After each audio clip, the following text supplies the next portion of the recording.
Namaste Yogi. It has been a while, I know. As you can see, the setup is different than the last video, and the reason for that, I moved to a different place. So I have been away from filming.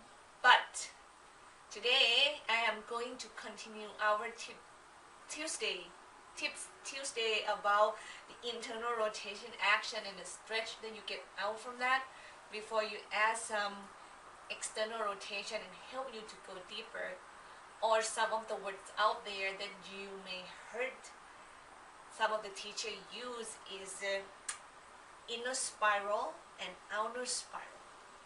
Okay, the first video I have that action in Hanumanasana. Today we will use this action in Upavista Konasana, and we will do it from the standing down. And I like that action better because people have such a tight hamstring and tight hips when they sit in Upavista Konasana and try to stretch the muscles, mainly the abductor muscle. They actually cannot get into the muscle as well, and they prone to hurt the back. Okay, so this is how you are going to do it, and please take a look at the action carefully. I normally set up my student to be into Sarita Padottanasana, right? And then from here we are splitting down the leg. So I tell them to kind of heel toe or slide their feet as apart as much as they can handle it, and when they hit the spot, they have to do the action in order to go deeper. Well, do you need to do the action? Not necessary, but the effectiveness of stretching this muscle will become greater if you have these tricks in your two belts. Upper body has to be strong enough in hold some of your body weight. So I just want to let you know that. So from here, before you internal rotate your thighs muscle, you hug, you soften your knee a little bit, and you squeeze your shins in toward one another, and from that you rotate your legs or target that inner thighs muscles. You pay attention to that, roll it in, back, and out, and you can see my butt actually go back, and you feel like, well, you can see as well that my hip is going apart. And from there, I also get my chest forward at the same time, and I try to be mindful with my knee that I don't go into that lock position of the joint, but I let go. So that stretch right there is so amazing. So we repeat that 2 more times, and I want you to see what will come after that. Hug the shins in, roll the inner thigh in, back, and apart when I am inhale. And I let go, and I soften my knee a little bit more. Hug the shins in, roll the inner thigh in, back, and apart. Chest go forward. Now the last one, I push the fingertip into the floor. I draw my core in and up, and I rotate my thighs inward or outer spiral, and start to slide my leg further apart. Okay. I'm going to continue to do that action. At one point when I do this pose, when it's go wide apart enough, I will be on my heel and let my toe be free so my ankles are safe. Yeah. And then I repeat it again. There's a lot of work on the upper body right now because the weight is right here. So I have to lift enough that my adductor doesn't just go into the stretch with too much of the stretch. Like right now I cannot just go. Then from there I hug the legs in and rotate my thighs in, back, and apart. And I can just root the tailbone, draw the core in, and I go. Spread it. And I repeat that again.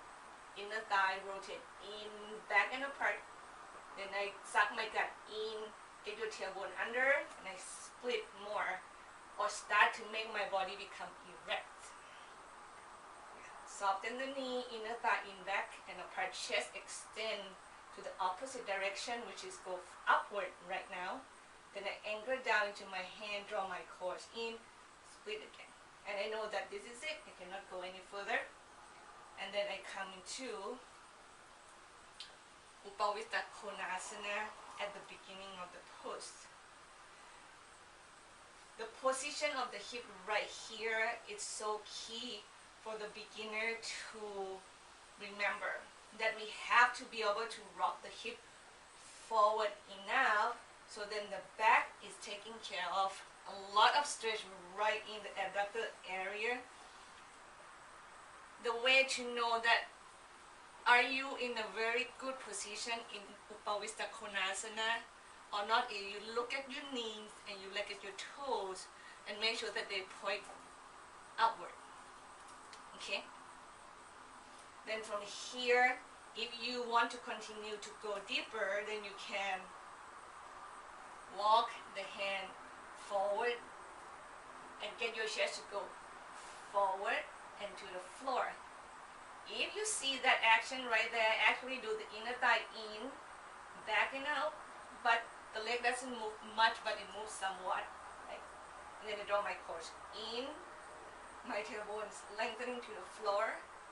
I keep that strength in my core and I drag myself forward and to the ground. Okie dokie. So no matter where you are in your practice, that internal rotation action and stretch that underneath muscles to go back first and then you get it under and then you go apart will help you to get deeper in Upavista Konasana.